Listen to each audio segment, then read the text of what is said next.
The Ballerina. My earliest memory is being the center of attention, Daddy's little girl, surrounded by my mother, father, and 6 siblings.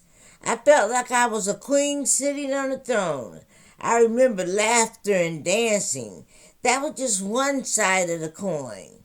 I had a temper that was like boiling water popping out of a saucepan.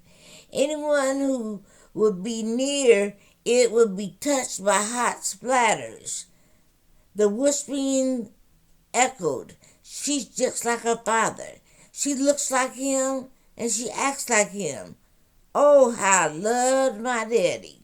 With 3 brothers and 2 sisters, I was an adult before I was delivered from the only child syndrome.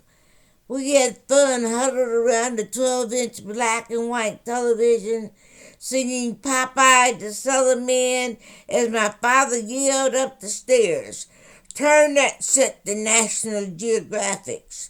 Sylvester Minor thought any television except for the news and National Geographics was a waste of time for his kids.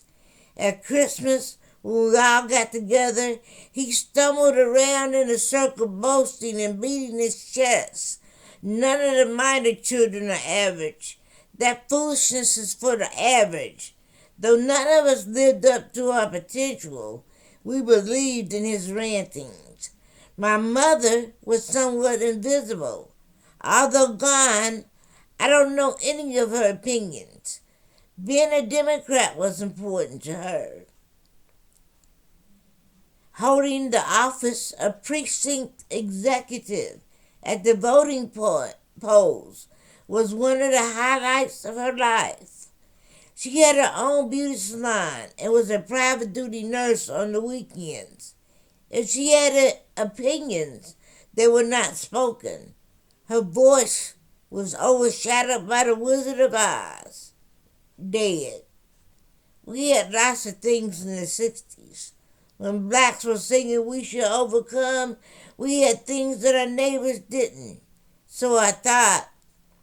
We had things like a dishwasher and clothing dryers that are essential in today's economy. I had thought we were rich. We had a treehouse, swimming pool, merry-go-round. We had things, but behind the closed doors, we were poor, angry, and unhappy. The big-ticket item was the bottle of Cutty Sark whiskey. It ruled the roost. It dominated every special event, every holiday as far as that goes, every weekend. Mr. Minor was a mailman.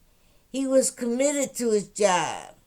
In later years, I remember begging his supervisor not to fire him because he was sick, and the malady was Cutty.